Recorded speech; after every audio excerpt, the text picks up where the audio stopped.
Hello, today I'm going to be showing you how to delete your Snapchat account. First thing you're going to want to do is open the Snapchat app.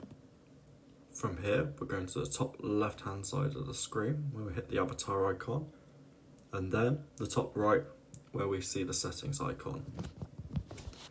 On this page, we want to scroll all the way down to the bottom. Here you'll see the option to delete account. After tapping on this, it will prompt us for our username or our email address. I'm going to enter my username here.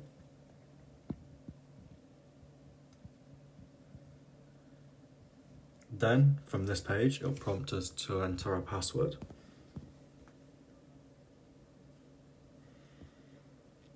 And on this page, when it loads, at the bottom, it will ask us for our username and password again to confirm that we're deleting our account.